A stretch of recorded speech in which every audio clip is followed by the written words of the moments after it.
तो ये कहानी है ऋचा और दिवाकर की, जहाँ पर ऋचा और दिवाकर की शादी एक दूसरे की रजामंदी से हो जाती है। दोनों एक दूसरे को पसंद करते हैं, बातचीत करते हैं और फिर फैमिली की रजामंदी से, सबकी रजामंदी से दोनों की शादी होती है।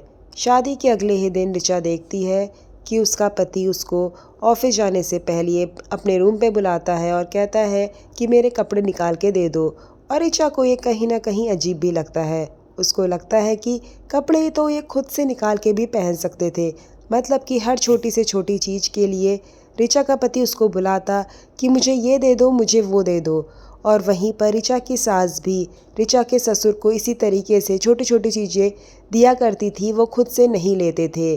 और जब खाना खाने का समय होता था, जैसे कि नाश्ते का समय, तो ऋचा के ससुर और ऋचा का पति दोनों पहले नाश्ता करते थे, उसके बाद ऋचा और ऋचा की सास। यहाँ पर जो ऋचा के ससुर होते हैं उनको गरम गरम तवे से निकली हुई रोटी पसंद है, मतलब हर चीज़ में उनके नखरे होते थे। अब ये सारी चीज़ें देखकर ऋचा को थोड़ा सा अजीब लगता है।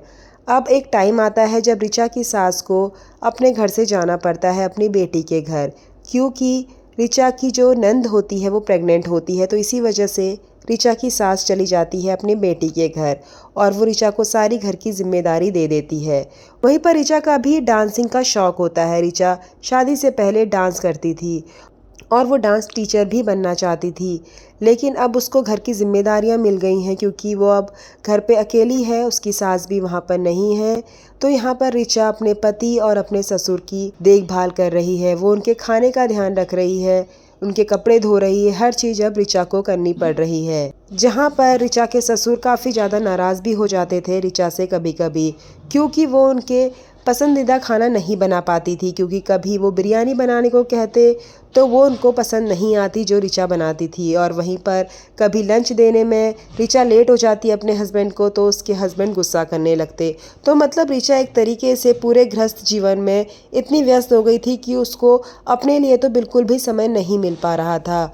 और उसने एक बार चाहा कि वो जाकर अब एक इंटरव्यू दे, जहाँ पर वो डांस टीचर के लिए एक इंटरव्यू दे, लेकिन उनके जो घर वाले हैं यानी कि उनके ससुर और ऋचा के पति दोनों ने मना कर दिया।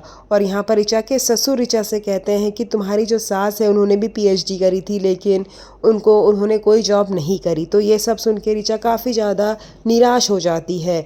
अब एक बार ऋचा और ऋचा के हस्बैंड चले जाते हैं ऋचा के दोस्त के घर।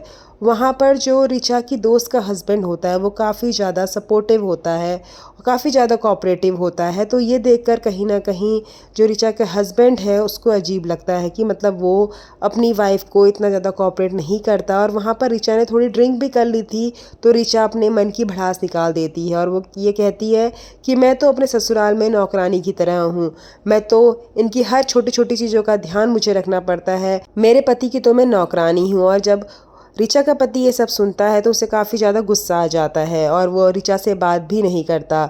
तो यहाँ पर थोड़ी सी ऋचा और ऋचा के पति में मनमुटाव हो जाते हैं। उसके बाद ऋचा के घर में ऋचा के ससुर के फ्रेंड आते हैं और वो भी ऋचा के खाने में खामियां निकालते हैं।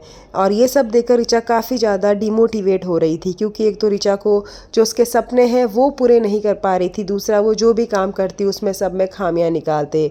तो एक दिन ऋचा के ससुर का बर्थडे आया और उस दिन काफ़ी लोग वहाँ पर आए, ऋचा के जो ससुर के दोस्त हैं, अब उन सबको शिकंजी पीनी थी। और यहाँ पर ऋचा काफ़ी ज़्यादा शौक में थी, क्योंकि उसको इतने लोगों के लिए खाना बनाना है, उसको सब कुछ तैयार करना है और उसको डांस करने नहीं दिया जा रहा, उसको जो वो करना चाहती है वो करने नहीं दिया जा रहा। ऊपर से जो ऋचा का हस्बैंड है वो उनसे बार बार ये कहता है कि तुम्हारी जितनी भी डांस की वीडियोस हैं वो सब डिलीट करो, वो सब हटा दो, और ऋचा ये करने से मना कर देती है।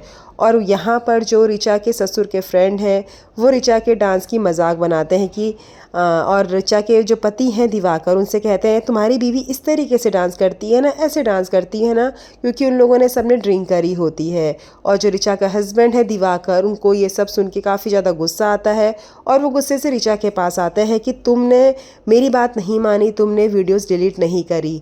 और ऋचा फिर गुस्से से सब कुछ छोड़ छाड़ के वहाँ से चली आती है अपने मायके में। और यहाँ पर फिर कुछ टाइम बाद ऋचा का हस्बैंड यानी दिवाकर दूसरी शादी कर लेता है और ऋचा अपना जो सपना होता है वो पूरा करती है। तो दोस्तों, आपको कैसी लगी कहानी कमेंट करके ज़रूर बताएं।